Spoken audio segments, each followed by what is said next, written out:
Bismillahirrahmanirrahim. Alhamdulillahirabbil alamin. Dari Radio Jakarta Islamic Center 107.7 FM yang disiarkan langsung di lantai dasar Pusat Bisnis Jakarta Islamic Center Jakarta Utara. Alhamdulillah, program Sorban Umat kembali mengudara di hadapan mitra Jaisi sekalian.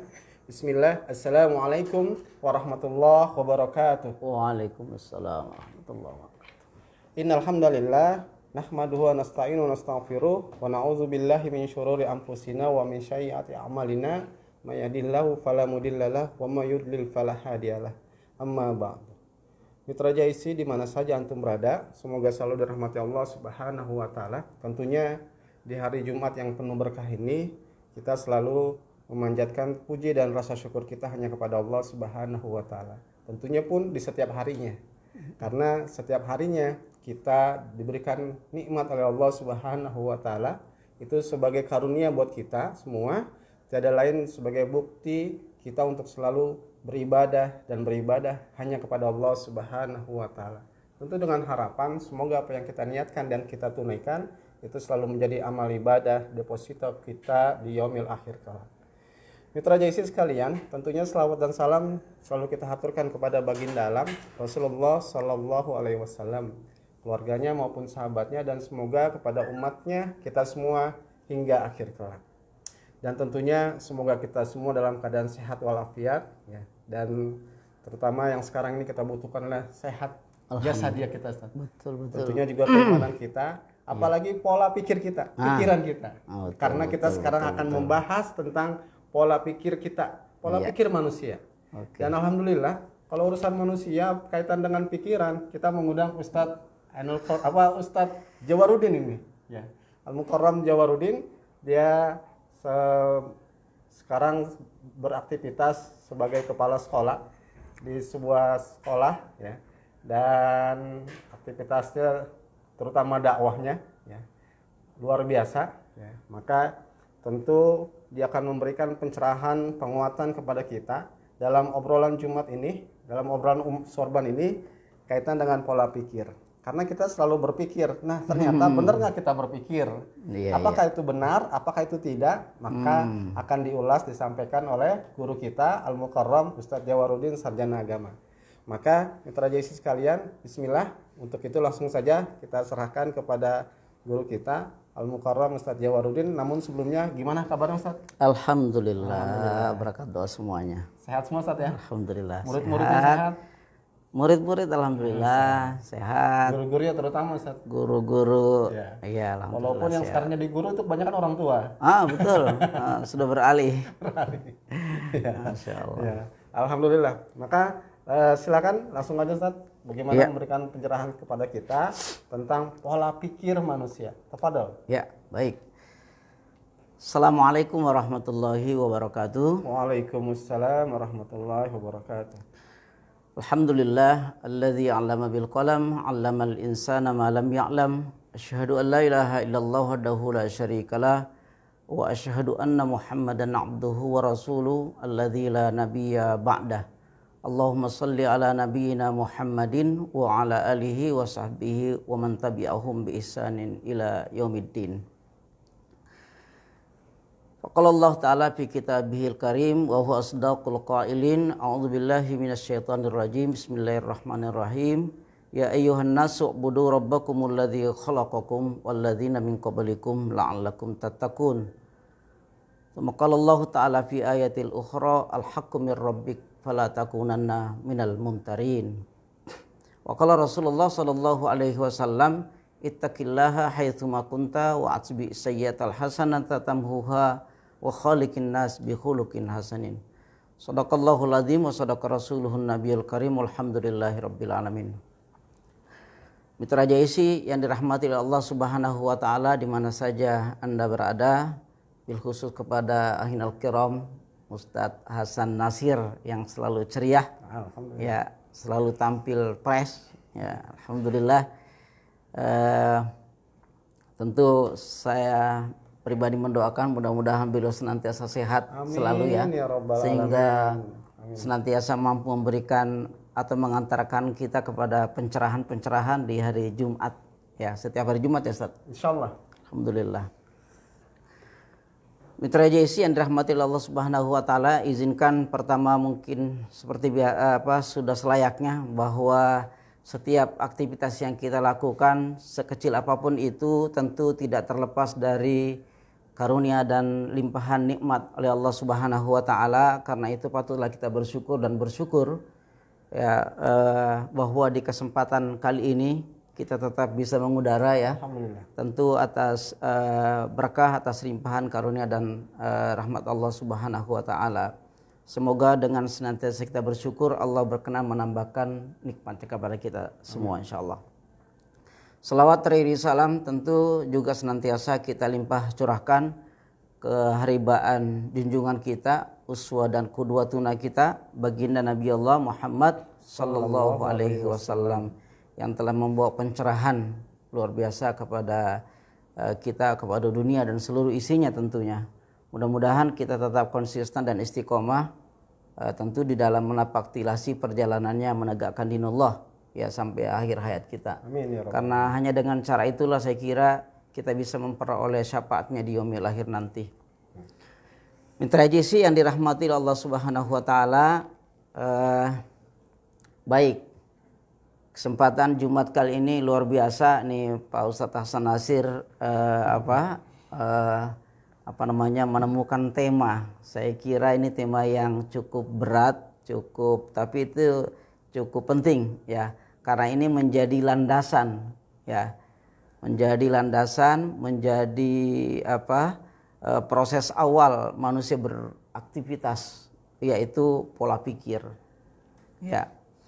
Baik, sebelumnya sebelum masuk kepada sisi dialog-dialog, saya ingin coba mengantarkan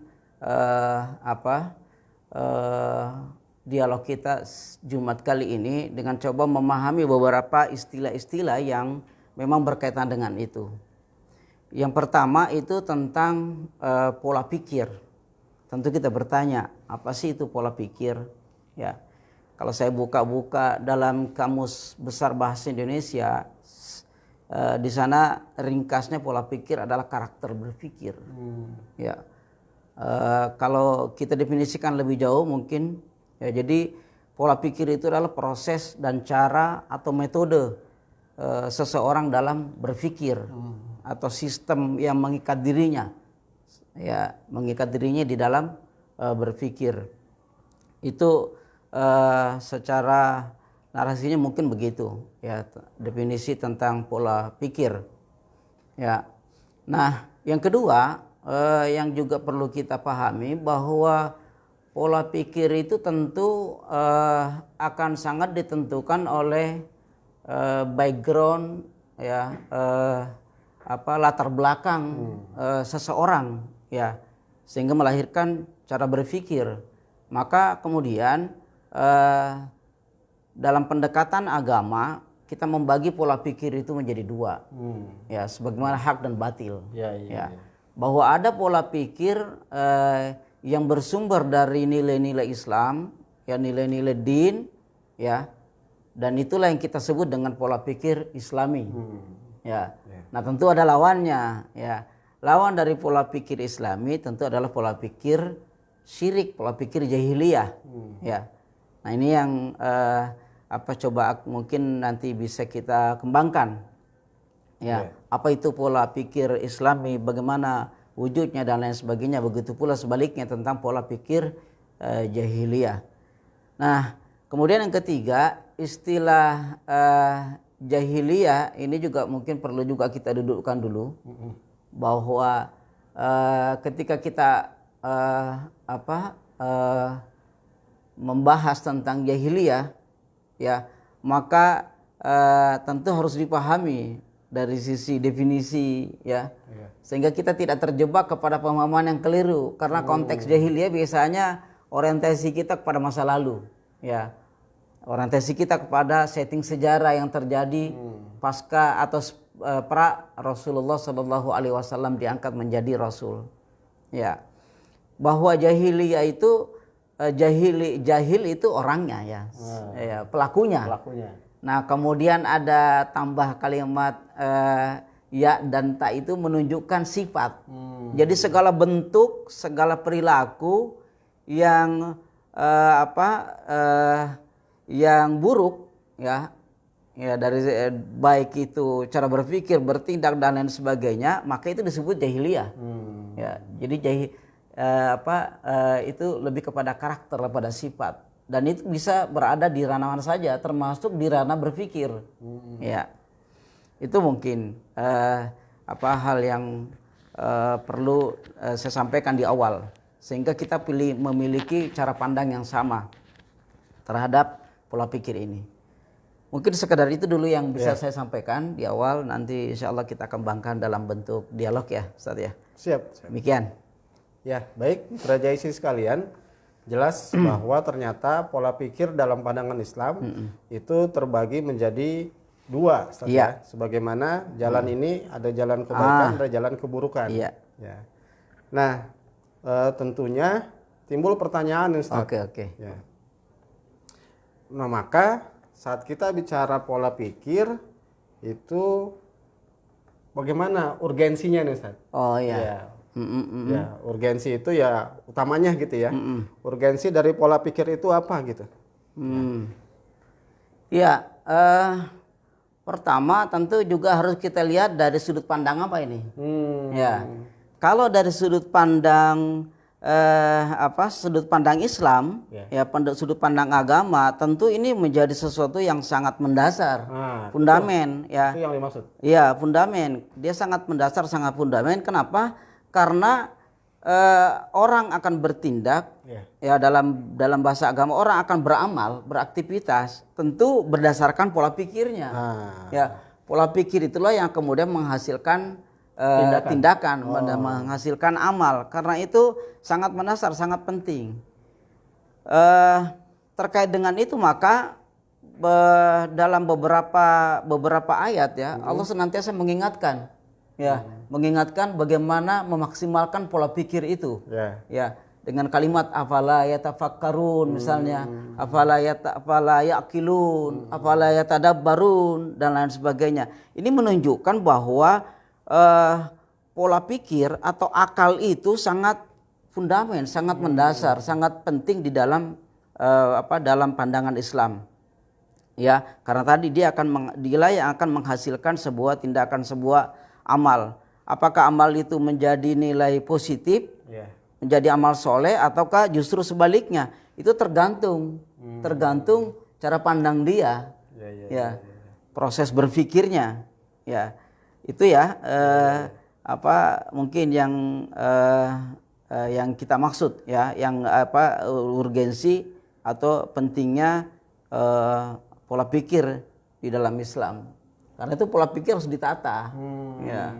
Karena kalau tidak tadi pilihannya dua. Bisa saja kita berpola pikir Islami atau pola pikir jahiliyah. Ya. Gitu. Nah, untuk mengetahui kita pola pikir jahiliyah atau pola pikir Islami, tentu kan ada yang mengukurnya. Oke. Iya betul, bagus bahwa ini. Ternyata dia merasa udah sholat nih. Padahal itu masih dalam landasannya bukan. Apakah berarti ada hubungannya nggak Ustaz dengan hijrah nih? Oh gitu. Iya. Luar biasa ini. Ya. Ini penting. Karena umumnya ketika membahas konsep hijrah, lagi-lagi orientasi kita biasanya kepada setting sejarah. Setting sejarah. Jadi lebih kepada nilai-nilai historisnya yang diangkat. Ya, bagaimana Rasul berhijrah dari Mekah ke Madinah bersama para sahabat, para kaum muslimin ketika itu. Ya, padahal hakul yakin itu tidak mungkin terjadi. Proses hijrah itu yang dilakukan Rasul dalam konteks tadi sejarah itu tidak mungkin terjadi manakala pola pikirnya tidak terbentuk. Ya, maka kemudian sebelum melakukan hijrah yang lain, ini kalau nanti kita coba bagi ya. Jadi harus melalui proses hijratul fikri dulu. Hijrah pola pikirnya. Hijrah pola pikir. Cara pandangnya. Ya, hijrah cara pandang. Ya, kalau pola pikirnya tidak terbentuk, ya tadi saya katakan tidak mungkin seseorang atau komunitas kaum muslimin ketika itu yang berada di Mekah ya, dengan berbagai fasilitas yang sudah dimiliki, ya harta, mungkin juga keluarga, ya materi dan lain sebagainya yang mereka sudah usahakan, Iya. itu mampu mereka tinggalkan. Itu di luar nalar, ya di luar nalar, ya di luar nalar, di luar logika, ya tidak mudah itu. Mungkin bagi kita Iya. seolah-olah gampang saja, ya kalau memang ini perintah Allah, mari kita lakukan, ya.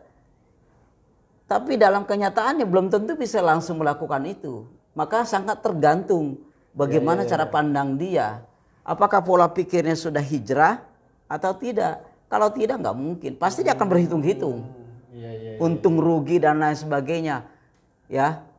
Karena itu maka kan kemudian ada sebuah kasus ya dalam peristiwa itu. Ada seorang pemuda yang berhijrah kemudian berhijrah karena sang calon juga ikut hijrah. ya gitu ya. Nah, jadi sangat-sangat berhubungan. Dari proses hijratul fikri lah nanti akan melahirkan hijratul ahwali. Tindakan. Nah, tindakan, amal, ya. Jadi tidak mungkin orang bisa berlaku, bertindak, bersikap, beramal soleh kalau pola pikirnya Belum dirapikan, tidak mendukung. Jadi nggak connect, nggak balance, nggak balance, ya. Nah, jadi ini sangat penting, ya. Dari hijratul fikri inilah kemudian akan terjadi sebuah revolusi bertindak, revolusi perilaku. Nggak mungkin kita merubah sebuah tatanan masyarakat dari masyarakat yang jahiliyah katakanlah seperti itu, kemudian akan dirubah menjadi masyarakat Islami. Tapi pola pikirnya tidak dibangun. Berarti berawal dari pola pikirnya. Betul. Disinilah urgensinya yang namanya pendidikan. Ya, kalau bahasa kita mah taklim ya. Ngaji. Karena hanya dengan cara itu. Pantesan aja Ustadz pilih profesinya guru ya. Jadi Ustadz Iya, ini. Nah, tapi memang perlu juga dikoreksi bahwa hari ini ya tidak semua ya, tapi sebagian besar mungkin ya, apalagi pendidikan umum itu sudah beralih orientasi, bukan berorientasi bagaimana merubah pola pikir, bagaimana pola pikirnya itu harus berpikir berlandaskan Islam berdasarkan din, ya, tapi sudah landasannya sudah beda. Orang tua kalau hari ini ditanya kenapa anaknya masuk sekolah sini sekolah sana, biar dapat kerja. Orientasinya sudah materi, materialis, sudah duniawi. Ini yang memang pekerjaan berat hari ini, apalagi didukung dengan fasilitas-fasilitas ya oleh pemerintah dan lain sebagainya. Ya tanda kutip ada nilai politis misalnya biar supaya tidak terjadi pengangguran yang tinggi, akhirnya diarahkan harus ke SMK dan lain sebagainya. Kan hari ini masih menjadi dilema ketika orang tua ditanya kenapa anaknya masuk, biar supaya nanti kerja gampang. Kok nggak masuk pesantren? Pesantren emang nggak menjanjikan. Nah itu kan pola pikir ya, pola pikir karena udah pola pikir materi materialis. Itu bahayanya di situ. Iya, sangat keliru. Karena tujuan pendidikan itu kan sama dengan kita bicara tentang ilmu. Ilmu itu untuk mencerdaskan, untuk mengenal agar supaya dia mengenal Tuhannya, mengenal agamanya, menjalankan agamanya dengan benar. Kan dari proses itu, proses ilmu. Ya. Baik, ini saya mau bacakan Ustadz yang sudah masuk nih di boleh. Ya. Pertama dari Pak Farid Ma'ruf. Oh iya. Ini dari Toko Rosana. Nonton bareng nih Ustadz. Gitu. Masya Allah. Kemudian Neneng Herlina ini dari Baitul Mukminah. STM Walang hadir. Oh iya. Mardia Pira ini Mamake F5. Iya. Nyimak Pak Ustadz Barakallah. Amin. Dari Usman ini Satrap Marunda. Oh iya. Kemudian dari Putin Arpi ya, alhamdulillah Sawangan. Sawangan ya. Daeng Haris, alhamdulillah Ustadz SMG. Iya. SMG apa nih SMG? Semoga. Iya. Semoga Allah selalu Ustadz disehatkan. Amin. Ustadz Jawarudin maupun saya katanya. Amin. Terima kasih. Amin. Insyaallah. Kemudian dari Fauzan Ramadan, alhamdulillah Al-Misbah menyikmat. Oke, oke. Dan juga dari Soleh Abu Raihan, ini Iya. dari MTS Al Khoria Kampung Bahari. Wah, Masya Allah. Ini salah satu dewan Iya, guru iya, ya. iya, betul. Kemudian juga, oh ini tadi ada suara, udah kali ya. Iya. Kemudian dari Lasinem, Assalamualaikum, saya siap mendengarkan Pak. Alhamdulillah. Dari Topan Hasan Maulana, ini dari Ponpes Baitul Quran Al Ikhwan hadir juga. Oh iya, iya. Nah ini ada pertanyaan nih Ustadz nih, Iya. dari Umar Al Mizan. Oke. Assalamualaikum Ustadz. Waalaikumsalam warahmatullahi wabarakatuh. Salam kenal dari kami, komunitas ngapak berakhlak dari Cilacap. Wih. Wallahu Akbar, luar biasa. Ngapak ya. Iya.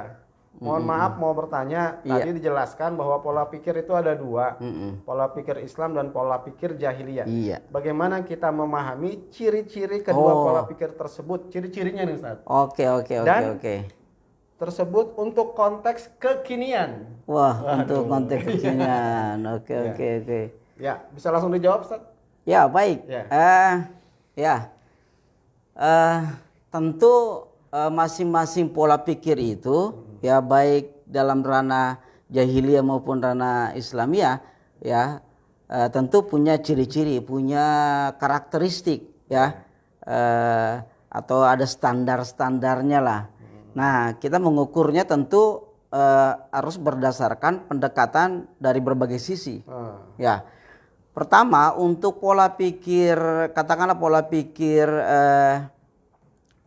Islami maupun jahiliyah ini itu akan dilihat dari landasan.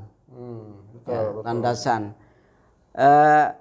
Untuk pola pikir pola pikir jahiliyah ya atau pola pikir syirik tentu landasannya adalah landasan zon.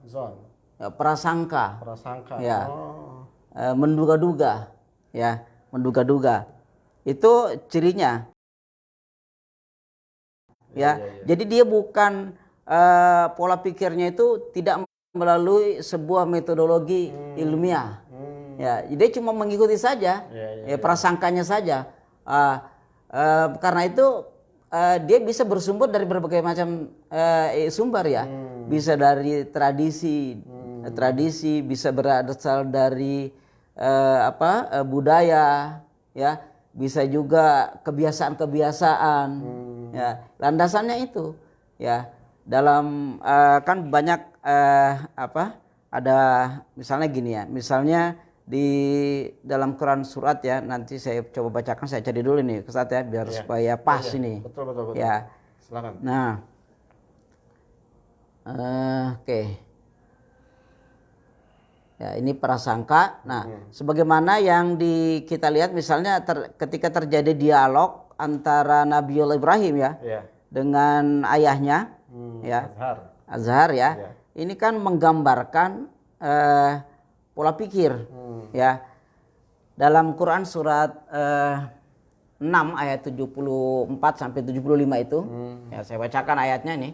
A'udzubillahi minasyaitonirrajim. Wa idz qala Ibrahimu li abihi azara atattakhidhu asnaman alihatan inni araka wa qaumaka fi dhalalim mubin wa kadzalika nuri Ibrahima malakutus samawati wal ard waliyakuna minal mukinin.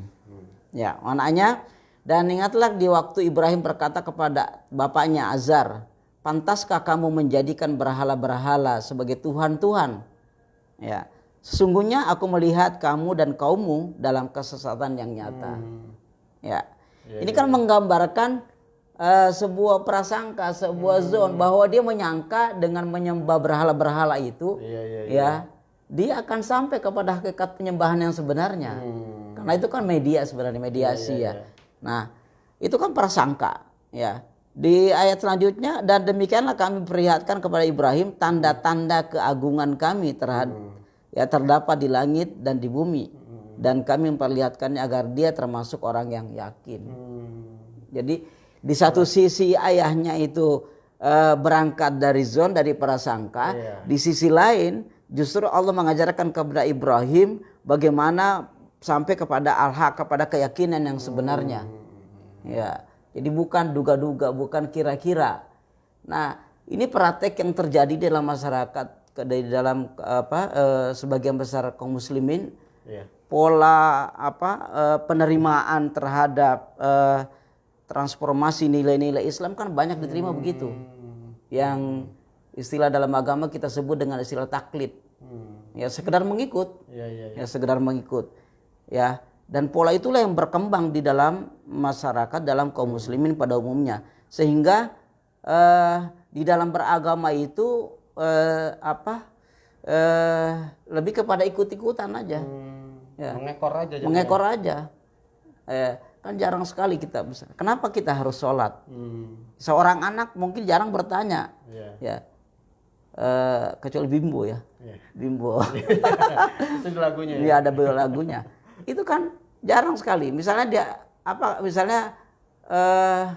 amat jarang kita temukan seorang terjadi dialog antara anak dengan ayahnya, misalnya mempertanyakan kenapa sih harus sholat, kenapa sih harus puasa, kenapa sih harus membaca Quran. Iya. Nah, justru yang diajarkan awal ditularkan di transformasi awal itu justru ibadah-ibadah yang sifatnya mahdo, tidak diajak untuk berpikir, sehingga menerima Islam itu ya sudah sesuai dengan tradisi yang berkembang di keluarganya masing-masing. Ya, dalam bahasa Qurannya saya mengikuti nenek moyang saya lah. Ya, nenek moyang saya begitu, saya begitu. Ya kan? Nah, itu dari sisi itu bisa kita lihat sangat jelas ya. Nah, sedangkan pola pikir Islami tentu landasannya adalah landasan iman. Ya, dasarnya jelas ya. Al-haqqu mir rabbik fala takunanna minal mumtarin, dalam surat 2 ayat 147 ya. Kebenaran itu adalah dari Tuhanmu. Sebab itu janganlah sekali-kali ya kamu termasuk orang yang ragu. Ya, ragu. Jadi standar kebenarannya jelas. Ya, standar kebenarannya adalah mirrobik. Mirrobik itu apa ya? Wujud. Nah, tadi ditanya wujudnya, aplikasinya, konteks hari ini. Konteks hari ini tentu mirrobik itu harus dipahami adalah wahyu. Wahyu Allah, kalamullah, Quran. Ya. Itulah wujud nyatanya. Jadi sumber berpikir, sumber bertindak, sumber berperilaku harus bersumber kepada Quran dan Sunnah sahih tentunya. Nah, dari situ kita bisa melihat. Jadi landasannya harus jelas. Ketika landasannya bukan bersumber dari Quran dan Sunnah, sudah bisa dipastikan bahwa itu pola pikir jahiliyah. Ya. Apakah itu berasal dari isme, paham-paham, tradisi, budaya dan lain sebagainya. Ya di luar daripada konteks al-haqqu mir rabbik, maka dia termasuk pola pikir jahiliyah. Itu dari sisi landasan. Kemudian yang kedua bisa juga dilihat dari sisi sumber rujukan. Tentu orang berpikir ada sumbernya, ada rujukannya. Ya, ada rujukannya. Tadi sudah saya jelaskan sebenarnya. Rujukannya jelas. Kalau pola pikir Islami itu Quran dan Sunnah. Ya. Kemudian kalau pola pikir jahili di luar daripada itu, ya itu dari sumber. Jadi sumbernya juga jelas. Makanya proses awal pengangkatan Rasul itu kan dimulai dari surat Al-Alaq dijelaskan Iqra bismi rabbikal ladzi khalaq. Jadi berawal sebenarnya bismirabb. Bismirabb, harus bismirabb. Nah, bismirabbik itu maknanya hari ini ya dengan Quran tentunya.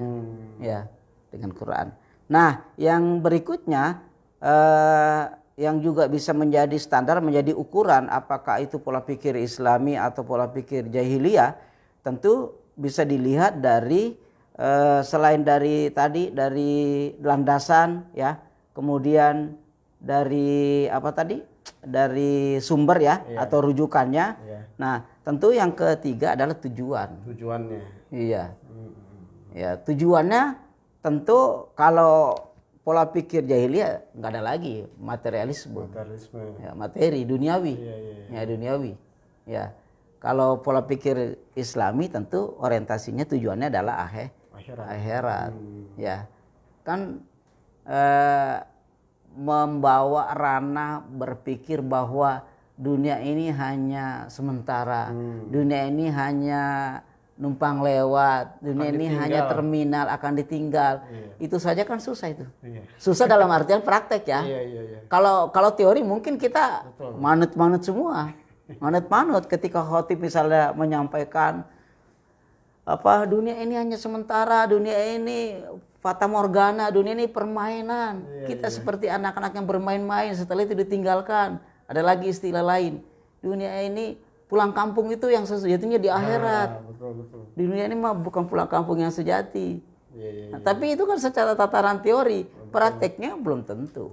Dan akan sangat berpengaruh terhadap bagaimana mindsetnya, pola pikirnya, menghitung, kan pola pikir menghitung-hitung dia. Ya, kalau logikanya kan dia pasti kita menghitung dong.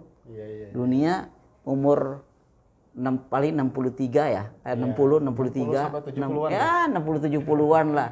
Ya, sementara akhirat enggak keukur panjang ya dan lain sebagainya. Nah, jadi kalau berpikirnya nggak sampai ke sana nggak akan nyambung. Ya, jadi itu jelas tujuan. Apalagi dari sisi orientasi. Orientasi kan sesuatu yang akan dicapai visinya, visi. Seorang Muslim tentu visinya kan visi mardotillah. Betul. Ridho Allah. Nah, sebaliknya pola pikir jahiliyah tentu visinya tidak ada lain kecuali dunia. Selain itu. Ya, dunia dan seluruh isinya. Karena bagi dia urusan akhirat itu bayang-bayang lah, nggak jelas, nggak konkret. Ya, nggak konkret. Yang konkret itu dunia ini. Ya. Nah, itu dari situ mungkin bisa kita telusuri, ya, apakah seseorang berpikir pola pikir Islami atau tidak. Nah, kalau dari sisi kondisi hari ini atau aktual hari ini, bagaimana kita menggambarkan orang-orang yang berpikir atau berpola pikir Islami atau pola pikir jahili akan terlihat dengan jelas. Ya. Misalnya, dan ini menarik sebenarnya, karena ternyata tidak semua orang yang memiliki, katakanlah misalnya mengaku Muslim, kemudian bisa berpola pikir Islami, belum tentu. Walaupun agamanya Islam. Ya, fakta sejarah menunjukkan itu. Misalnya bagaimana seorang Aidit, seorang tokoh PKI ya. Dia dibesarkan di keluarga Muslim. Ya, ayahnya seorang tokoh Muslim yang disegani, guru ngaji dan lain sebagainya. Dia juga dididik, dia juga dari kecil sama seperti kita, ngaji dan lain sebagainya, di surau dan di rumahnya dan sebagainya. Bahkan konon di rumahnya itu tempat anak-anak mengaji dan sebagainya. Tapi ketika dia hijrah dari Belitung ya, dia orang Belitung pindah ke Jakarta, kemudian bertemu dengan bergaul dengan berbagai macam model paham, khususnya paham sosialis komunis, jadi komunis. Walaupun statusnya dia tidak pernah menyatakan diri kalau dari Islam kan, dalam sejarah.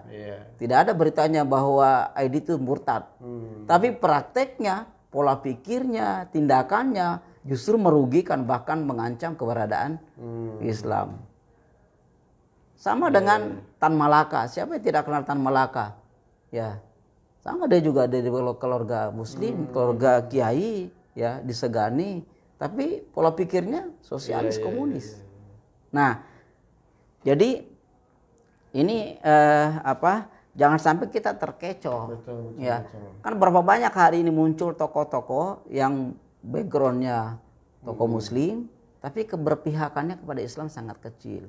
Bahkan dia cenderung justru membela yang, banyaklah istilah-istilah orang yang puasa harus menghormati orang yang tidak berpuasa. Kan logikanya terbalik. Coba. Pola pikir juga itu. Pola pikir itu. Jadi atau misalnya istilah mayoritas harus menghormati minoritas. Masalahnya minoritas nggak tahu diri, gitu loh. Ya, orang yang berpuasa harus menghormati orang yang tidak berpuasa. Masalahnya orang yang berpuasa juga nggak tahu diri. Habisnya ini kan pola pikir ngaco, ya, pola pikir yang ngaco. Nah, belum lagi istilah-istilah jangan gunakan istilah kafir lah. Gitu juga ya. Gunakan istilah non muslim. Padahal itu istilah Quran, bukan istilah yang kita buat-buat. Ismirab tadi ya. Belum lagi kecurigaan. Curigaan luar biasa. Kalau umat Islam kumpul-kumpul, wah ini bakal Belum lagi kalau dilihat dari simbol-simbol, selalu diukur, ini teroris, ini radikal. Luar biasa. Nah itu kan siapa mereka? Sebagian besar mereka adalah tokoh-tokoh yang mengaku Muslim, mengaku Islam. Ya. Hanya saja Pola pikirnya begitu, tidak maka Muslim, iya tidak akhirnya Islam. hasilnya aplikasinya juga begitu. Yang ada curiga, Iya. yang mencurigai saudara sendiri. Iya. Kayaknya nggak senang kalau umat Islam itu rukun. Ya, gitu ya. Ya. Saya kira itu sementara. Ya. Baik, Mitra Jaisi, tadi dari Pak Umar Al-Mizan sudah bisa terjawab ya. Mudah-mudahan tidak puas, nanti kita bisa komunikasi lagi. Insya Allah. Karena pola pikir kan berkembang, Ustaz. Betul. Kemudian ini saya membacakan kembali dari Murniati Pambang, alhamdulillah nyimak Ustadz. Kemudian ada Abu Ali. Ya. Oke. Abu Ali ini berarti bapaknya Ali ya. Bapaknya Ali. Ya.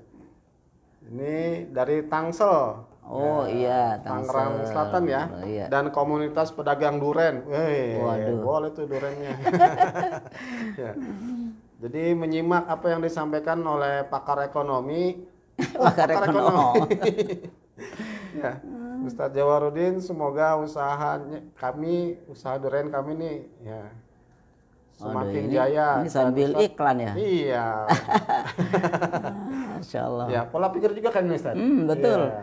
Itu ketajaman dalam berbisnis, membaca peluang ya. Ya. Ini dari Nazwan Ashari ini bertanya nih Ustadz. Ustadz mau bertanya. Oke. Ya. Apakah dakwah harus menunggu kita sudah hijrah perbuatan? Apakah di hijrah pola pikir juga boleh berdarah? Nah, apa salah ketik nih ya?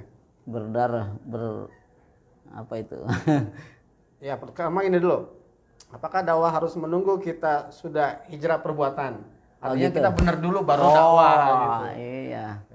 Ini yang juga saya kira perlu diluruskan ya. Bahwa prinsipnya kan dakwah itu prinsipnya berangkat dari hadis Nabi, balighu anni walau ayat, sampaikan olehmu walaupun satu ayat.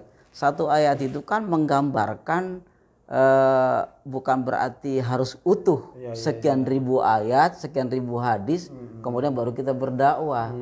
Ya, karena kata prinsip dasar dari dakwah adalah mengajak. Ya, ajaklah. Uda'u ila sabili rabbika bil hikmah. Jadi mengajak itu bukan harus amunisinya banyak dulu. Gitu. Apalagi tadi kaitannya dengan saya benar dulu lah. Kalau udah benar baru mau ngajak, karena kalau ngajak terus kita juga nggak benar, nanti apa kata orang. Ya, kan gitu.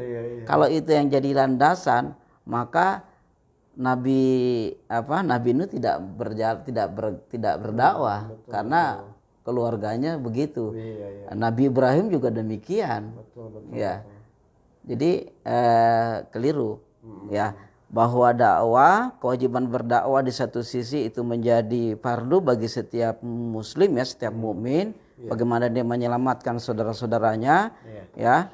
Di sisi lain kemudian dakwah juga tidak harus memenuhi standar tadi, bahwa dia harus benar dulu, harus seperti, karena kalau benar itu ya tidak ada manusia yang sempurna. Ya. Jadi jangan membayangkan bahwa dakwah itu orang yang berdakwah, dai itu harus seperti malaikat dulu baru berdakwah. Nggak harus seperti itu. Ya, saya kira begitu. Ya, jadi untuk Nazwan jelas lah ya, Ustaz tadi sudah sampaikan bahwa dakwah itu nggak mesti harus hijrah perbuatan dulu. Dia. Terutama kita, karena saat berdakwah yang utama adalah kepada kita dulu. Kan, pribadi kita, baru ke. Namun tetapi jangan juga kemudian tidak ada upaya. Ini kan juga puas dengan begitu aja. Dengan begitu aja. Saya sudah sampaikan kepada keluarga saya, istri saya, anak saya, mereka nggak ikut dan sebagainya. Ya maksimalitasnya dulu yang dilihat. Betul. Jadi tetap saja harus beriring. Karena kalau kita bicara idealnya memang seperti itu. Ya, semua keluarga harus menjadi uswah, apalagi yang menyampaikan. Gitu ya.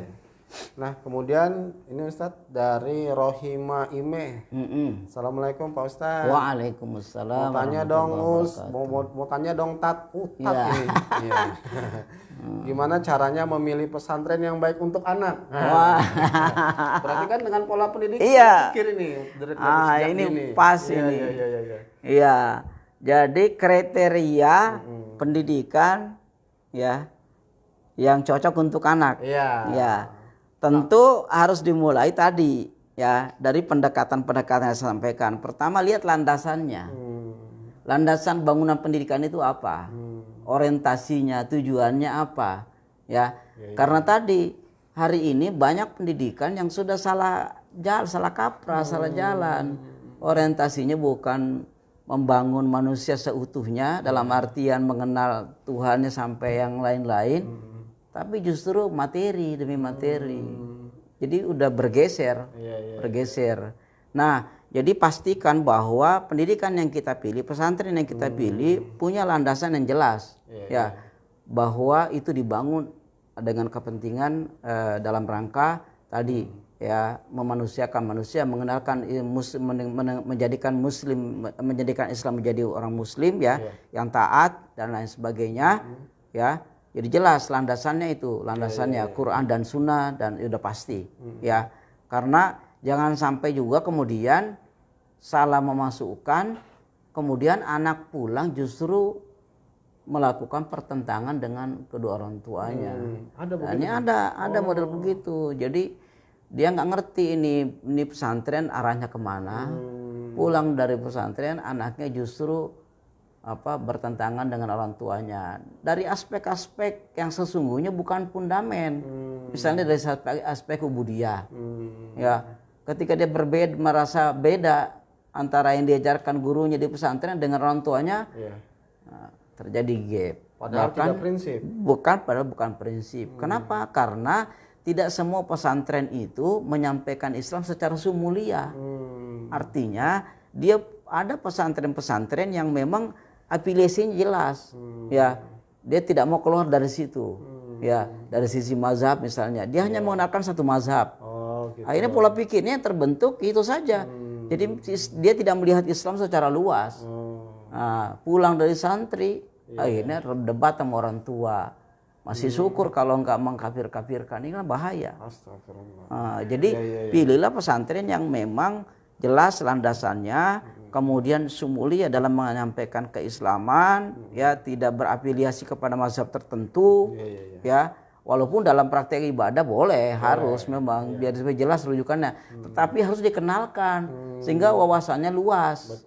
Ya, tidak mudah mengkafirkan, tidak mudah membid'ahkan dan lain sebagainya. Betul itu, ya. Nah, tadi landasannya. Kemudian yang kedua tentu harus dilihat dari tadi sumbernya apa, sumber ajarannya dari mana. Sepanjang Quran dan Sunnah, insya Allah aman. Ya. Tapi kalau ada ajaran yang lain yang nggak jelas asal usulnya, ini perlu dicurigai. Kemudian yang ketiga tujuannya, termasuk tujuan kita di dalam memasukkan anak ke pondok. Karena hari ini juga mulai berubah nih mindset nih. Misalnya ya, saya mau masukkan anak saya ke pesantren tahfiz. Targetnya apa? Kalau dia sudah tahfiz, dia bisa kirim ke Timur Tengah. Kalau udah ke Timur Tengah, nanti dia pulang kayak Ustaz Abdul Somad. Bisa diundang kemana-mana. Ya, orientasinya jelas. Akhirnya belum. Orientasinya apa akhirnya? Duniawi. Popularitas, materi. Padahal bukan itu tujuannya. Kita menitipkan anak di pondok itu biar supaya dia paham agama. Udah titik. Kalau urusan, nah ini lagi-lagi mindset, pola pikir. Betul. Urusan rezeki itu Allah sudah mengatur. Dan sudah disediakan. Sudah disediakan, nggak perlu ribut-ribut dan lain sebagainya. Jadi ini juga sama cara berpikir, cara berpikir, ya. Kalau pola pikirnya bahwa rezeki itu urusan Allah, kemanapun kita sekolahkan anak, insya Allah nggak ada masalah. Ya, kita tidak akan berpikir menggabungkan antara pendidikan dengan rezeki misalnya, dengan pekerjaan, itu ya. Itu juga harus kita benahi Betul, pola pikir seperti itu. Nah tentu yang terakhir orientasinya. Orientasinya apa? Tujuannya ya. Ya membangun pesantren itu apa tujuannya? Sama memasukkan anak kita ke pesantren apa orientasi kita? Orientasi dunia, apa orientasi akhirat, orientasi mardotillah. Iya, iya. Ya kalau orientasinya dunia, yang ada ya kita akan berbenturan. Karena kan kesannya kalau pesantren itu apa sih bisanya cuma ngaji, baca kitab, Iya, iya, iya. ya dan lain sebagainya. Iya, iya, Ya iya. ditentukan itu. Baik, Ya. itu saya gitu ya. Baik, itu Bu Rohimah dan juga buat kita semua. Iya. Eh, kadang-kadang ada juga Ustadz, anak yang taruh di pesantren, ada pesantren yang beasiswa, Oh, yang soalnya di rumahnya juga udah penuh. itu namanya apa ya? Tapi mungkin bukan itu kalau niat Program Ustadz. peralihan. Karena niat kan kita semua masing-masing gitu Iya, ya. betul. Nah maka saat kita kadar mendidik anak kita, memang yang tepat adalah pesantren. Iya. Namun kita harus tahu. Insya Allah pesantren itu- tidak ada tempat yang lebih aman hari ini kecuali pesantren. Insya Oh gitu ya Allah. Ustadz ya. Nah ini saya mau bilang tadi satu lagi. Yang kadang kita lupa bahwa pola pikir itu juga sangat dipengaruhi oleh abawahu. Abawahu itu maknanya bukan hanya orang tuanya ya, tapi lingkungan yang ada di sekitarnya itu yang akan membentuk. Iya, iya, iya. Ya, hari ini kan anak-anak kita lebih banyak dibentuk oleh apa? Pola pikirnya. Media. Media nih salah satunya. Ini yang sangat prihatin sebenarnya. Kita di dunia pendidikan juga sama. Bagaimana berpikir luar biasa. Apalagi dengan posisi hari ini masih pandemi, belajar dengan online, mau tidak mau dia akan bersentuhan dengan digital, dengan handphone. Tapi laporan orang tua tidak satu dua yang melapor. Anak saya Pak Guru di rumah bukannya buka pelajaran, tapi ya bukannya yang lain-lain, kan? Pelajaran yang lain. Iya. Astagfirullah. Nah, gitu ya. Kalau posisi kontrol kita kurang, waduh berbahaya. Kan dia itu membentuk pola pikir. Iya. Belum lagi lingkungan teman bermainnya siapa, ya. Jadi itu yang harus kita waspadai sebenarnya. Nah, cara mewaspadainya Ustaz. Nah, cara mewaspadai tadi itu sebenarnya sudah ada jawabannya. Sudah ada ya. Ya, tempatkan anak kita memang di tempat yang layak untuk pola pikirnya berkembang dengan Kalau benar. anak, kalau orang anak. tua nih. Orang tua hari ini ya tidak ada lain kalau saya mengistilahkan begini. Farudduhu ilallah wa rasul. Kembali kepada Allah dan Rasulnya, kembali kepada Quran dan Sunnah, ngaji, taklim, udah itu jawabannya. Ya, tidak mungkin kita berharap. Jadi gini, kita kadang lupa bahwa Islam itu bukan hanya agama praktek, tapi dia ada teorinya, ada ukuran-ukurannya. Ya. Makanya kita disuruh menuntut ilmu. Ilmu apa yang pertama dipelajari? Ilmu agama. Kenapa? Karena ketika kita menjalankan Islam tanpa dasar, tanpa ilmu, fatal. Ya. Jadi mulai dari situ. Itu tidak ada kata telat lah, kata terlambat. Oh, saya udah tua, udah berusia, ngapain ikut-ikut taklim, ikut ngaji? Nggak ada. Ya karena kan utlul ilmah minal lahdi ilal lahdi. Ya. Jadi nggak ada kata telat. Nah, untuk mengembalikan pola pikir kita menjadi pola pikir yang tauhid, pola pikir Islami, tidak ada lain kecuali kita kembali kepada Quran dan Sunnah. Prakteknya apa, wujudnya apa? Ngaji ya. Karena kalau kita kan bagaimana Pak Ustadz kembali Quran dan Sunnah, kan saya nggak bisa baca Quran. Boro-boro baca, boro-boro menerjemahkan, boro-boro mentadaburi, bacanya aja masih belang bentong. Nah ini kan juga sebenarnya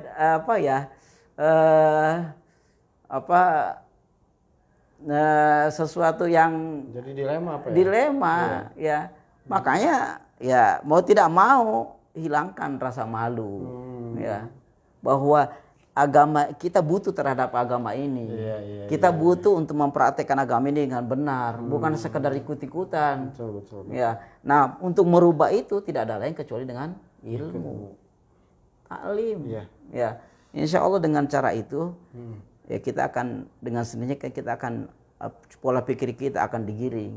Ya, karena proses untuk melahirkan pola pikir itu kan prosesnya diawali dari qiraah. Iya.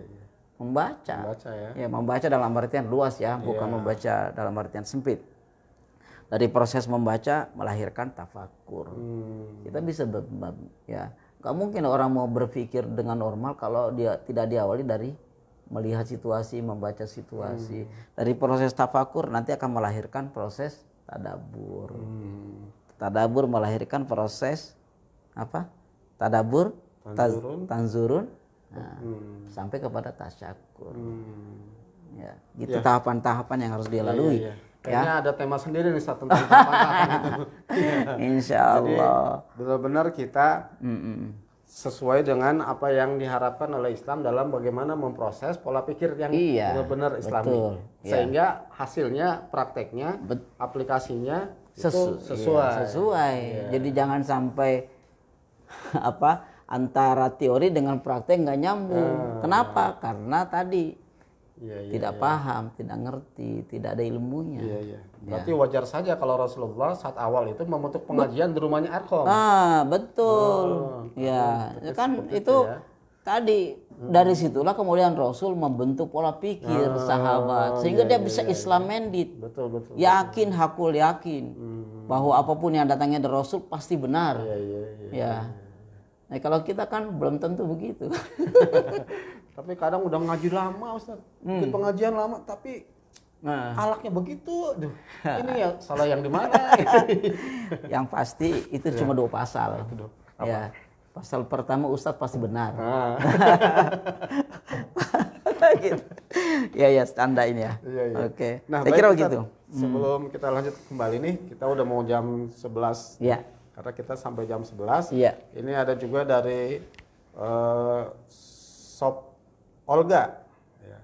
Oh, dari apa ini? Aku ikutan bos. Oh iya. Dari Sahrul Basri Kelapa Gading ikut menyimak. Oke. Andrizi Nawendra Anake Kuatman. Assalamualaikum majelis ngapak. Oh ini Oke. Berakhlak hadir. Pan Randek alhamdulillah bisa ikut nyimak. Salam kenal dari Bogasari. Oh, Masya Allah. Bogasari ya. Ownernya apa direkturnya ini? Kemudian Andi Kaisar tukang pancong juga ikut nyimak. Wih, tukang pancong. Iya. Kemudian dari Sri Nur Aini Walang hadir nyimak ya. Dari Ukhti Mutia, Assalamualaikum. Betul Muslimah STM Walang menyimak. Oh ya. Alhamdulillah. Mustaqim Edukasi Al-Mukarraman Ustadz Jawarudin. Weh. Terus Muhammad Jaisi baru hadir nih Pak Ustadz. Oh ya. Dari Ida Fitria Ali ya. Barakallah, semangat. Terus juga Muhammad masih ada lagi Ustadz, nanti kita lanjutkan kembali. Oke. Ya, baik. Artinya kita bisa melihat fenomena sekarang ini baik secara pribadi, keluarga, bahkan negara ini berbuat seperti kayaknya ada yang terjadi pas kita lihat yang korupsi, yang apa berbuat gitu. KTP-nya padahal Islam. Betul. Hajinya sudah pernah. Betul. Berkali-kali malah. Berkali-kali malah. Ya. Saat kurban dia ikut kurban bahkan sapinya besar gitu. Oh, betul. Ya. Tapi ternyata malah berbuat gitu. Rupanya dari saat kendaraan pola pikirnya belum benar Pak Ustaz? Betul. Iya. Pola pikirnya pasti berawal dari situ. Tadi sederhananya begini. Pola pikir Islami pasti orientasinya akhirat. Nggak ada lagi. Kalau dia berpikir orientasinya akhirat, tentu dia akan menyesuaikan dengan aktivitasnya. Berarti dia berhati-hati. Betul. Apa yang mau diucapkan. Orang pedagang yang orientasinya akhirat, ketika dia ke pasar, pasti dia sudah menyebabkali dirinya, pasti dia sudah paham apa yang boleh, apa yang tidak. Tapi ketika seorang pedagang datang ke pasar dengan orientasi dunia, yang ada di otaknya bagaimana bahasanya ya, mensiasati atau memanipulasi, mengurangi timbangan lah dan lain sebagainya. Pasti akan begitu. Sama katakanlah misalnya seorang anggota dewan, atau menteri atau apalah pokoknya pejabat lah. Ketika dia orientasinya memang dari awalnya orientasi dalam rangka membela Islam, pasti dia akan berusaha memaksimalkan potensi yang dimilikinya untuk membela kaum muslimin. Tapi kadang awalnya bagus Ustaz, tapi Ah, lagi itu. kampanye. Ya, Cuma itulah. berarti nggak istiqomah apa ya? Itulah pentingnya kita Ngaji tadi, ngaji taklim, ya. sehingga selalu diingatkan. Maklum kan kalau pernyataan Imam Al-Ghazali kan sampai hari ini masih berlaku. Iya. Al-iman yazidu wa yanqus. Iya. Yazid bil ta'ah wa yanqus bil maksiyah. Iya. Sudah. Ya, Ya, baik. Mitra JC sekalian, di mana saja antum berada, semoga selalu dirahmati Allah Subhanahu wa taala. Alhamdulillah kita ini sudah masuk jam 11 dan pembahasan kita luar biasa ini ya. Maka semua kita setiap diri bisa mengukur kenapa saya berbuat begini, kenapa saya tidak berbuat begini. Kenapa? Karena dari pola pikir dan kita tahu konsekuensinya. Iya. Karena kita berbuat begini konsekuensinya, Iya. ya, sehingga dia tahu betul pola pikir Islami itu tak lepas daripada kehidupan di akhirat nanti. Betul. Saat dia berbuat baik dengan resiko apapun, sakit sekalipun, apapun sekalipun, dia harus mengorbankan apapun, karena nanti dia akan mendapatkan kebahagiaan. Betul. Ya. Namun sebaliknya, yang sebaliknya jangan kita bahas. Semoga kita Masya Allah. Baik, sebelum kita akhiri, mungkin Ustadz ada kesimpulan yang disampaikan? Cukup Pak. ya. Jadi kesimpulannya kembali kepada Kesimpulannya ya mari kita menjadi Islam yang benar, ya berpola pikir Islami dan bertindak secara Islami pula. Iya. Nah, itu semua dalam kerangka kita selalu mengikuti majelis ilmu tadi. Amin ya insyaallah. Taklim, mengaji baik di keluarga, di sekitar kita. Ya, baik. Terima kasih kepada Al-Mukarram Ustaz Jawaruddin. Sama-sama insyaallah. Sibukan yang luar biasa. Insyaallah. Ya, sebagai kepala sekolah dan juga sebagai pengusaha. Amin amin. Mampu hadir di tempat kita dan tentunya kami pun mengucapkan terima kasih kepada seluruh mitra JIC yang sudah hadir dalam streaming Facebook kami dan insyaallah Allah Subhanahu wa taala dengan para aparatnya mencatat menjadi amalan ibadah di akhirat kita nanti. Ya, baik, langsung saja kita ucapkan terima kasih dan mohon maaf apabila ada kekhilafan dari kami yang bertugas ya. Karena kita adalah manusia yang tak luput daripada itu, maka sekali lagi mohon dimaafkan. Kita akhiri dengan sama-sama berdoa kepada Allah dengan doa kafaratul majlis. Subhanakallahumma wa bihamdika asyhadu an la ilaha illa anta astaghfiruka wa atubu ilaik. Dari kami yang bertugas mohon maaf atas segala kekhilafan. Wal afu minkum. Assalamualaikum Wassalamualaikum warahmatullahi wabarakatuh.